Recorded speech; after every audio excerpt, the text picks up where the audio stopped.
As I stood at the edge of the river, I couldn't help but think of Antoine and his words of wisdom. Salut, Antoine. C'est Two-Face? He had asked, his voice laced with a mix of curiosity and concern.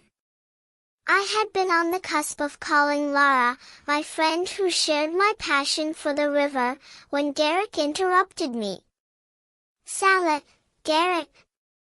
I replied, my tone a mix of surprise and annoyance. What are you doing? Garrick, ever the jokester, laughed and said, Tas tout gash.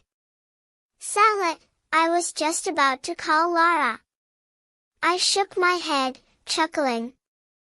Non, n'est pas sympa, ca. I said, trying to convey the complexity of the situation. Garrick grinned mischievously. Bon, tu vois, c'est cette rivière au bout du monde, he said, his eyes sparkling with excitement. Tu la vois? I nodded, and he continued, this river, it's the Tarn. We're in Loser.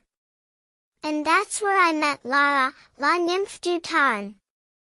I raised an eyebrow, intrigued by the tale. Elle n'invente du Tarn, Garrick said, his voice low and mysterious. I'll tell you the story because it's a legend, a Brantesque legend. As we walked along the riverbank, Garrick began to recount the tale of Pierre, a young shepherd who had lived in the region centuries ago. Pierre had a special gift, he could play the flute with unparalleled skill. Every evening, he would come to the Tarn's gorges to play his flute, entranced by the beauty of the river and the nymphs that dwelled within. One day, as Pierre played his flute, a magnificent aquatic goddess emerged from the depths of the Tarn. Her name was Alara, and she was captivated by the enchanting music. She proposed a deal to Pierre. If he would play his flute every evening in the gorges, she would reward him with a treasure beyond measure. Pierre, enticed by the promise, became increasingly consumed by his newfound love for the nymph and the treasure. He began to neglect his duties as a shepherd and spent more and more time in the gorges, playing his flute for Alara. But as time passed, he realized that he had made a terrible mistake. He lost the treasure, and Alara disappeared into the depths of the Tarn. From that day on, Pierre roamed the gorges, searching for Alara and the treasure, but to no avail.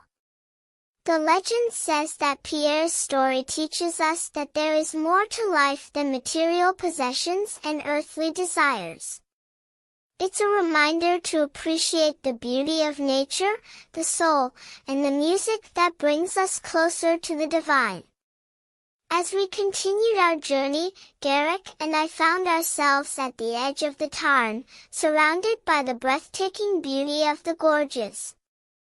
We floated effortlessly on the paddle, taking in the sights and sounds of the river. The silence was almost palpable, broken only by the gentle lapping of the water against the rocks. Suddenly, Garrick pointed to the sky. "Regarde, Gary!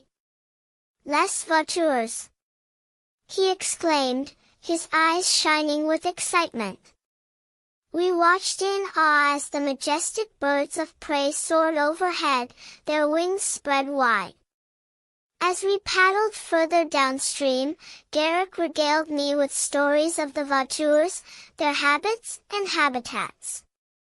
He spoke of the voitures fauve, with their striking golden plumage, and the voitures moine, with their distinctive black markings.